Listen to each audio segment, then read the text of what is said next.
Okay, this is Sunday the 29th. Just wait a minute now.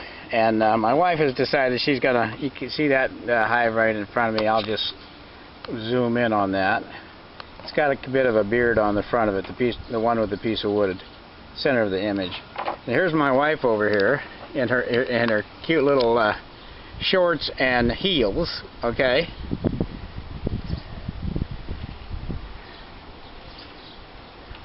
In her shorts and heels, and I did get her to wear a quick pop-over, like mosquito netting type of beekeeper's thing I got from China for like $2.80 or something like that.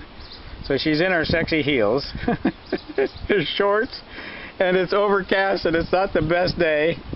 Look, listen to me. Push it down on the hive as you pull up. So there you go. Okay. So now she's got the lid off. She's not using any smoke.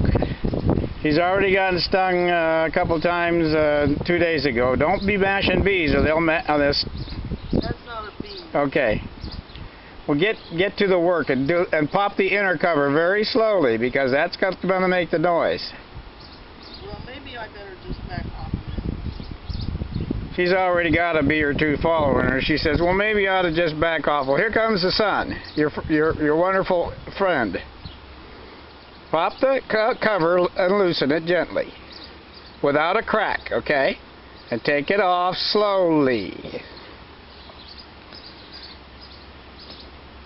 You don't want to make a sound. It's kind of chewing gum if it's hot enough, so it won't pop, hopefully.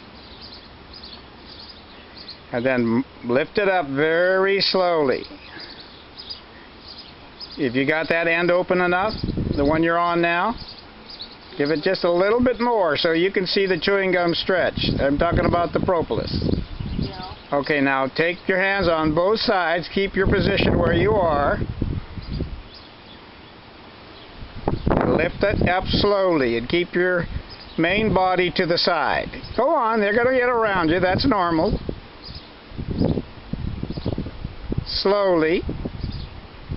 You're going to have to take the cover off so you can set the other one on. Just lift it high enough, it'll come loose. It's sticking. Just lift it high, it will come loose. Listen to the beekeeper. See that hive is just packed.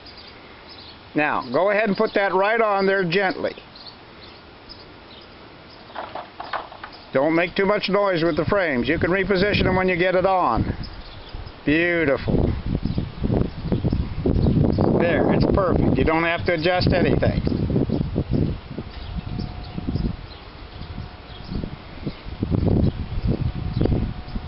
Okay, now your inner cover gently. Remember, you got a lot of burr comb on the lid, so you may have to press down on it to make it fit after you get it on. If not, just put the cover over it, and the weight of the cover will do it for you. And that way the bees that are on top of it won't get agitated. So, there's all the tricks to working bees when it's an overcast, not so nice day. And even a lady can do it in her heels, in her shorts. what a woman. What a woman. Give me a high five there, Mary Ann. Come on, give me a high five. So there you go. So, there's a double hive there. There's 1, 2, 3, 4, 5, 6, 7. One that is a dead out. We won't count it. And there's one here on the deck. This is the back of it.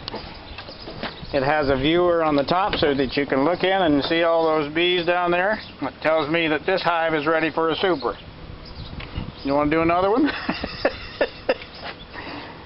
Yeah. No, it's too hot. So we'll do that one tomorrow. She says she doesn't feel like pressing her luck. When your record's perfect is a good time to quit.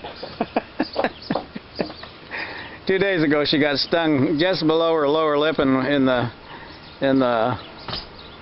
left-hand corner, and got stung on her left underarm, forearm.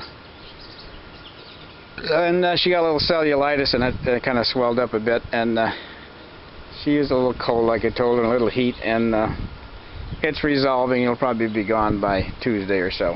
So that's a good thing because she's building up antibodies to the antigens or / poisons or toxins that come in the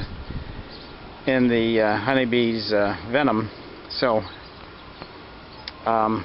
that's a good thing for her because it'll give her protection. We don't have to worry about, hopefully, as much about anaphylactic shock or serious reactions, because her body will build a defense against those antigens.